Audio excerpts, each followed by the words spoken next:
To further discuss China's military drills is Allan Behm, Director of the International and Security Affairs Programme at the Australia Institute, and he joins us live from Canberra. Allan, all eyes seem to be on China now and whether it has officially wrapped up its drills that it says are meant to display its military intimidation and counter any challenge against attempts to separate Taiwan from itself. Do you believe China has been successful in its mission?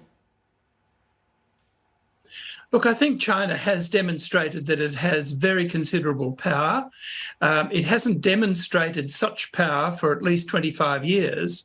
And so this event over the last 3 or 4 days has indicated, particularly, I think, to the people of China, as well as to the people of Taiwan, that the President Xi is in control of his armed forces and is going to respond vigorously to provocation and challenge.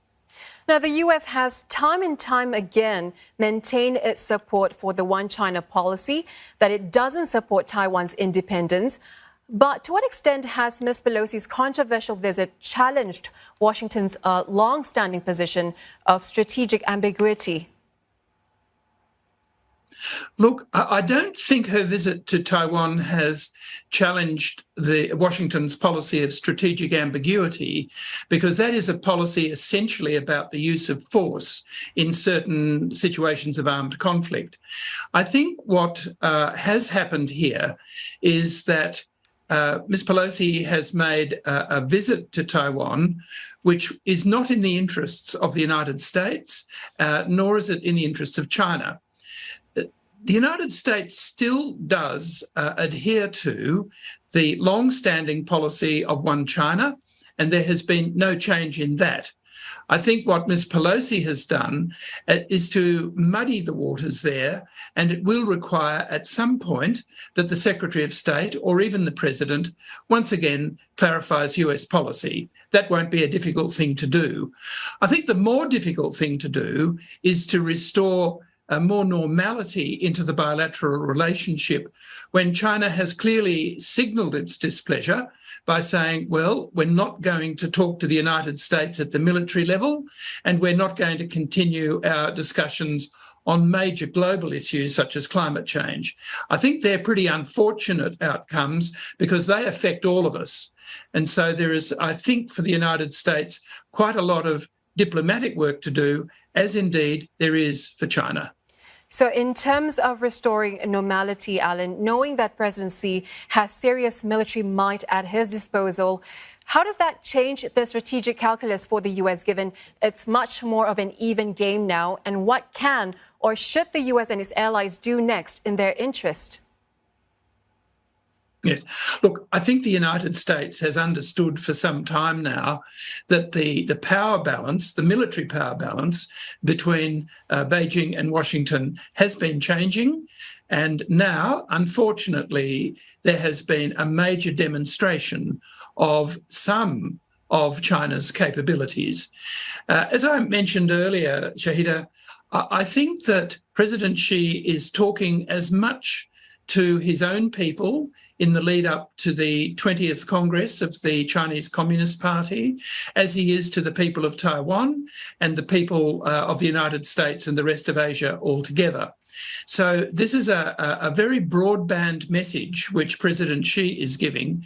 And I suspect that all of us are watching this with a high measure of concern, because what China has been able to demonstrate is that it has a range of military forces, all of which would be brought to bear should it ever decide to use military force for the reintegration of Taiwan.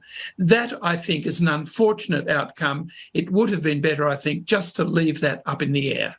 And ASEAN is one of those who has urged maximum restraint amid this major escalation. Allan, will these heightened tensions prompt an elaborate arms race in the region? Look, I think the members of ASEAN are very clever.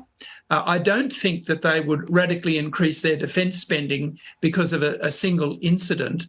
What I think it does do, though, is increase the levels of uncertainty across Southeast Asia, and it puts ever greater pressure, I think, on Asia's leaders the ASEAN leaders, and of course on their foreign ministers, to ensure that we have the exercise of statecraft right across Asia in order both to enhance the peace and particularly to avoid armed conflict.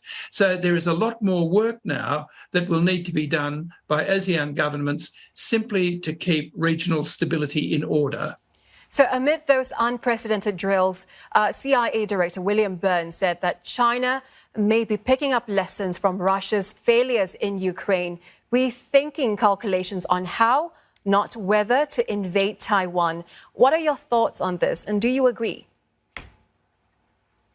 Look, I think it's much more complicated than that. China is a very clever country. Of course, it's going to learn lessons from how Russia has conducted its affairs in the Ukraine.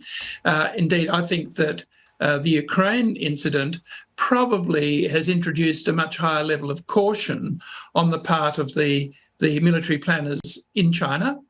I think, though, that because the exercises that have been conducted over the last few days have been so extensive, a lot of people would be watching to see how much further China might be able to go over succeeding years in the build-up of its own forces. And I think that they would do well to think very deeply about the nature of China's military power, which is considerable, and the extremely high costs that would be entailed should anybody want ever to test those forces in the theatre of armed conflict.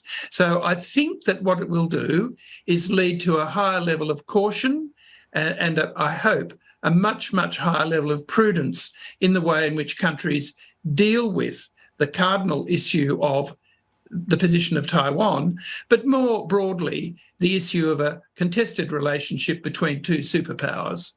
Allan, thank you so much for speaking with us. Allan Behm, the Director of the International and Security Affairs Programme at the Australia Institute in Canberra. Thank you.